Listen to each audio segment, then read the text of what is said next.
अब हम लोग बात करेंगे क्वेश्चन नंबर 8 का। क्वेश्चन नंबर 8 क्या बोलता है कि हमारे पास एक सेट ए दिया हुआ है। सेट ए में क्या दिया हुआ है, एलिमेंट्स हमारे पास दिए हुए हैं 1 2 3 4 एंड 5 दिया हुआ है। साथ ही साथ एक रिलेशन आपको दिया हुआ है जिसमें A B such that a minus B का mod equal to even number.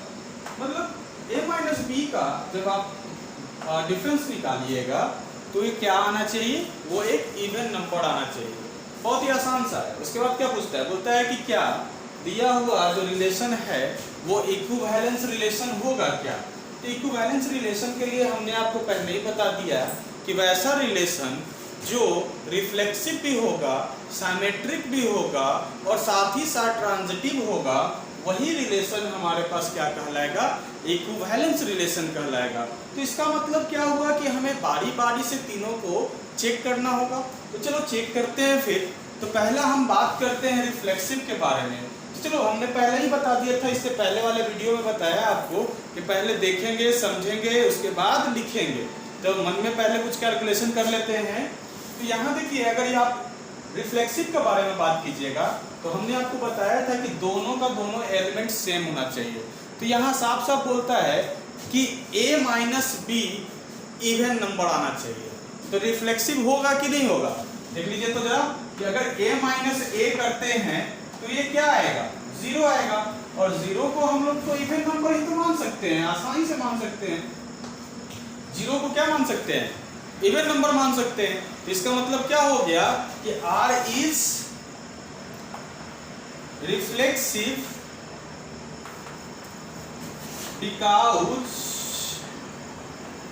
because relation R, या लिख सकते हो AA belongs to relation R as A minus A। जब करेंगे तो क्या आएगा हमारे पास, 0 आएगा। और 0 हमारा क्या है, इवन नंबर ही तो है। क्लियर है। तो इस तरह से हम लोग बोल सकते हैं कि ये रिफ्लेक्सिव हुआ।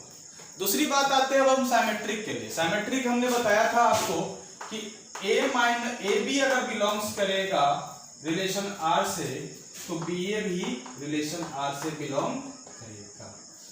तो जरा देखते हैं कि अगर हम मान लिया जाए कि हम दोनों इवन नंबर ले लेते हैं, ठीक है ना, कोई भी नंबर ले लो, इवन ले लो। चलो अगर 4 माइनस 2 करते हैं तो 4 माइनस 2 करेंगे तो क्या आएगा मेरा, 2 ही तो आएगा। 2 क्या है, इवन नंबर। अच्छा, उसी को अगर हम बी ए लिखें, बी ए के फॉर्म में, यानी कि 2 माइनस 4 लिख दें और इसका मॉड निकाले तो क्या आएगा, 2 ही तो आएगा। ये भी तो इवन नंबर ही है। क्यों 2 आएगा, माइनस 2 क्यों नहीं आया, क्योंकि यहाँ मॉड लगा हुआ है। मॉड क्या करता है, माइनस को प्लस में कन्वर्ट कर देता है। तो इसका मतलब क्या हुआ कि R is symmetric because, reason हम लिख सकते हैं कि if a b belongs to R that implies b a is also belongs to R। Reason आप वो लगे तो कि अगर a माइनस बी का मॉड करोगे तो क्या आ रहा है, इवन नंबर। उसी तरह से b माइनस ए का भी मॉड करेंगे तो क्या आएगा, इवन नंबर। तो यानी दोनों इवन नंबर हुआ तो ये सिमेट्रिक होगा कि नहीं होगा। चलिए क्लियर है। अब इसके बाद हम लोग बात करते हैं ट्रांजिटिव के बारे में। ट्रांजिटिव में क्या होता है आपको पता होना चाहिए। ट्रांजिटिव में अगर ए बी बिलोंग्स करेगा रिलेशन आर से और बी सी भी बिलोंग्स करेगा रिलेशन आर से, तो इस कंडीशन को फॉलो करते हुए ए सी भी रिलेशन आर से बिलोंग करेगा। तो इसका मतलब कि जाहिर सी बात है कि अगर यहां हम देखें कि if a b belongs to R as a minus b equal to even number, जाहिर सी बात है, ठीक है। Second, BC belongs to R as B minus C, ये भी तो इवन नंबर होगा। जब ये दोनों अगर आपको इस रिलेशन को सेटिस्फाई करेगा, इसका मतलब ए बी को माइनस करने पे इवन नंबर आएगा और बी और सी को भी माइनस करने पे इवन नंबर आएगा, तो ए और सी को भी तो माइनस करने पे इवन नंबर आएगा। तो लिख सकते हो ना, इसलिए AC is also belongs to R as A minus C equal to even number, even number। चलो क्लियर है। तो जब हमारे पास रिफ्लेक्सिव भी है, सिमेट्रिक भी है और साथ ही साथ R is ट्रांजिटिव भी हो गया, तो इसका मतलब hence R is equivalence relation। ठीक है, समझ में आ गया होगा। चलिए इतना नोट कर लीजिए, उसके बाद इसके आगे का पोर्शन करते हैं। साथ ही साथ क्या बोलता है, कहता है कि so that all the elements of 1 3 5 are related to each other. मतलब आपको यह भी बताना है कि 1 3 5 ये अपने आप से ही रिलेट करेगा इस रिलेशन में। तो देखते हैं, इसको मिटा देते हैं।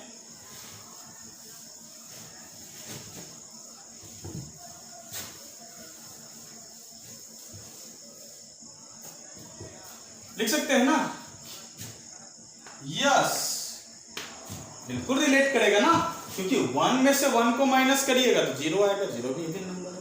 1 में से 3 को माइनस कीजिएगा तो 2 आएगा, 2 भी even number.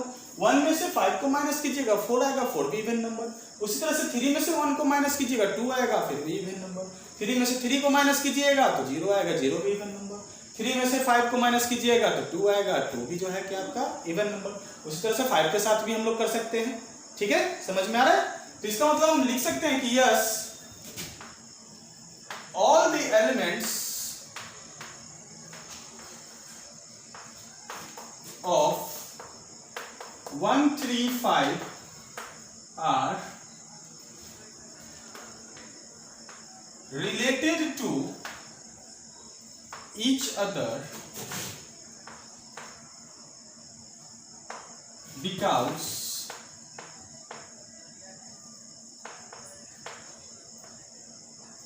the difference of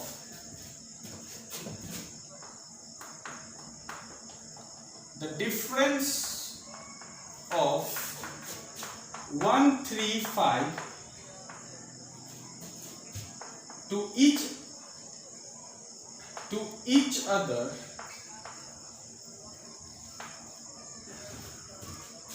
is always even number. ठीक है, सिर्फ लिखना था, सिर्फ लैंग्वेज लिखना था। क्यों? क्योंकि देख लो ना, आप 1 में से 1 को माइनस करोगे 0 आएगा, इवन नंबर। 1 में से 3 को माइनस करोगे 2 आएगा, 0 नंबर। इसी तरह से सबको करोगे तो एक अपने आप से ही इसको माइनस कर दोगे तो हर एक कंडीशन में ये क्या आएगा, इवन नंबर ही तो आएगा। चलिए इसके आगे का पोर्शन देखते हैं। होता है कि all the elements of 2 4 are related to each other. Same question, जाहिर सी बात है कि 2 को 2 से माइनस करोगे 0 आएगा, 0 इवन नंबर। 2 को 4 से माइनस करोगे 2 आएगा, वो भी इवन नंबर। 4 को 2 से माइनस करोगे 2 आएगा, इवन नंबर। और 4 को 4 से भी माइनस करोगे तो 0 आएगा, वो भी आपका इवन नंबर ही होगा। तो इसका मतलब हम लोग कह सकते हैं यही सेम चीज आप दोबारा लिख दोगे, yes all the elements of, यहाँ पर 1 3 5 की जगह पे 2 4 are related to each other because the difference of 2 4 to each other is always even number। Clear है, समझ में आ गया। चलिए उसके बाद का बात करते हैं। But no elements of 1 3 5 is related to any elements of 2 4। सही तो दिया है, सही तो दिया है। कहां से इवन नंबर आएगा? 1 में से 2 को माइनस करोगे तो 1 आएगा, ठीक है ना। 1 में से 2 को माइनस करोगे तो 1 आएगा, ऑड नंबर आ गया। 1 में से 4 को माइनस करोगे 3 आएगा, ऑड नंबर आ गया। 3 में से 2 को माइनस करोगे 1 आ गया, ऑड नंबर। 3 में से 4 को माइनस करोगे फिर भी 1 आएगा, है ना। उसी तरह से 5 में से 2 को माइनस करोगे 3, और 5 में से 4 को माइनस करोगे 1, यानी हर एक कंडीशन में हमारा इवन नहीं आकर के ऑड आ रहा है। तो हम बोल सकते हैं वहां पर बोलते हैं but no elements, yes yes, no elements of 135 is related to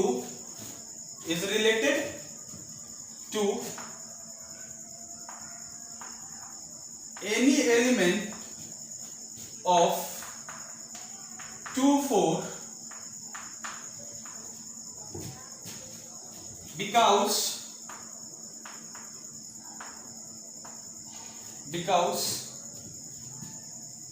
the difference of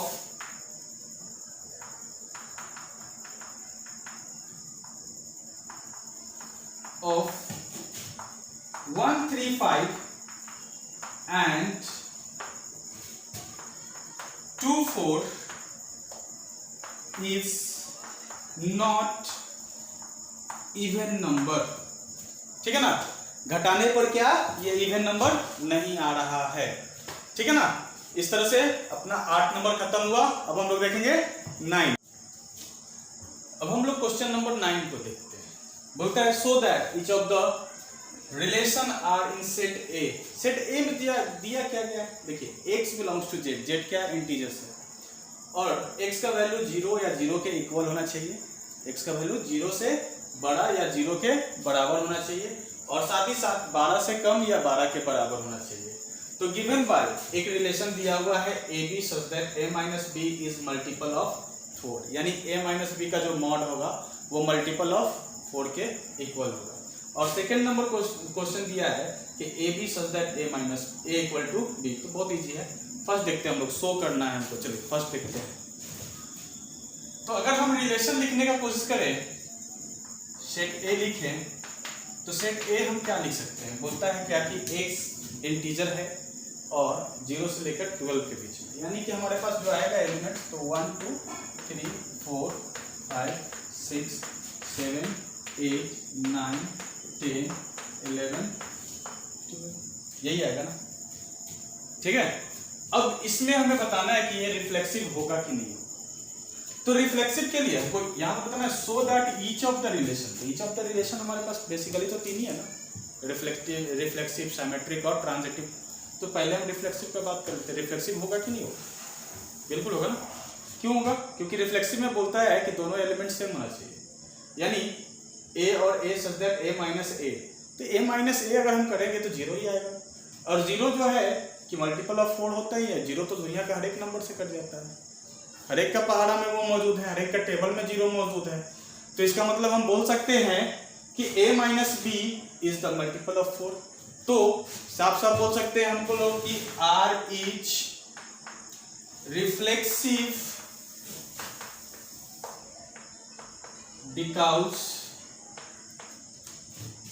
because A belongs to R as A minus A equal to multiple of 4। लिख सकते हैं, कैसे लिख सकते हैं देख लो।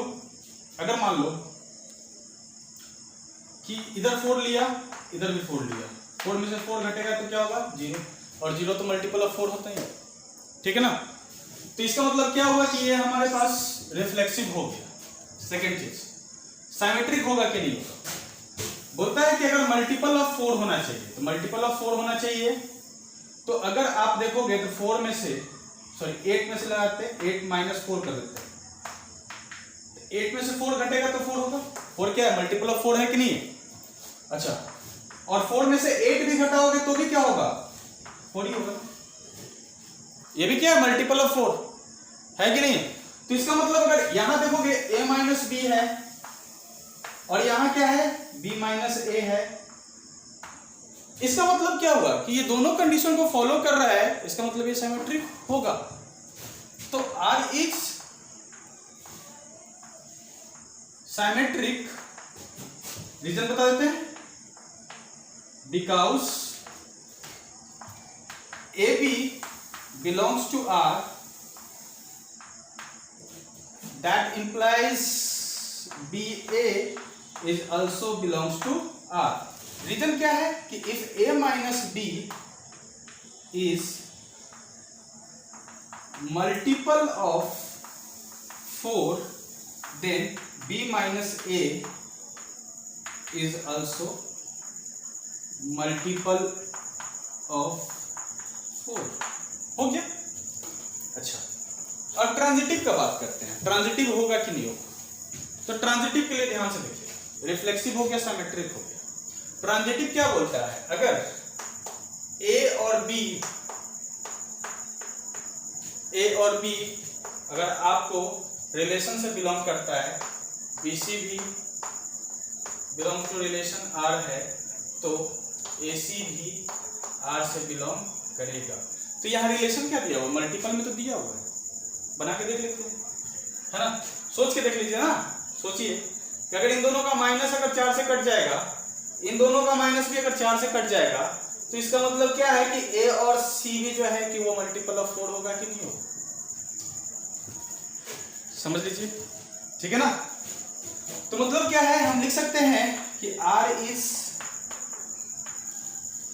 ट्रांजिटिव, ठीक है ना, बिकॉज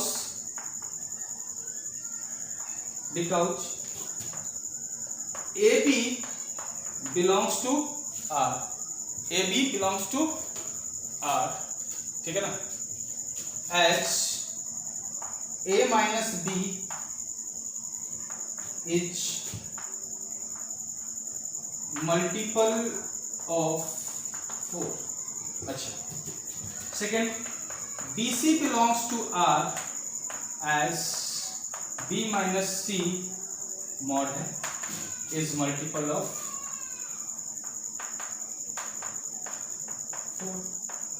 अच्छा, उसी तरह से जब AB हो गया, BC हो गया, तो AC भी होगा, AC भी होगा, इधर लिख सकते हैं।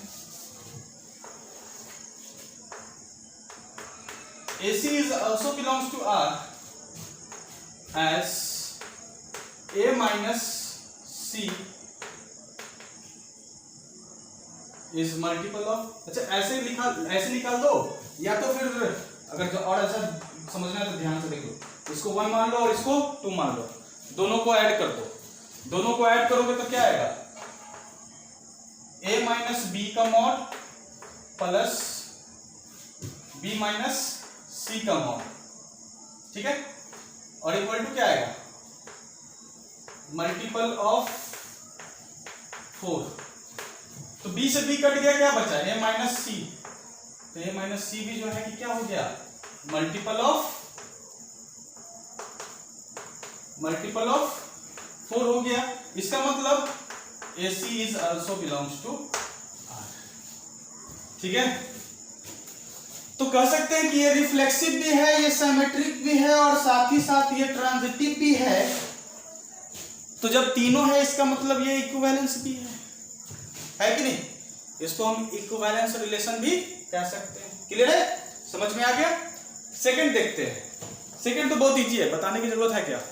बोलता है कि R एक रिलेशन है जिसमें A और B आपस में बराबर है।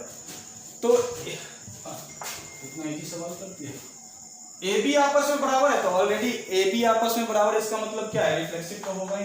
सबसे पहला R इज रिफ्लेक्सिव। देख लेते ना, डायरेक्ट लिख देते। देखिए A होगा, सच दैट यहाँ साफ साफ दे दिया कि A इक्वल टू A है, A इक्वल टू A हो जाएगा। तो ये हर एक कंडीशन में रिफ्लेक्सिव होगा। साइमेट्रिक में अगर हम बात करें तो जब A B आपस में इक्वल है तो B A भी आपस में इक्वल होगा कि नहीं होगा?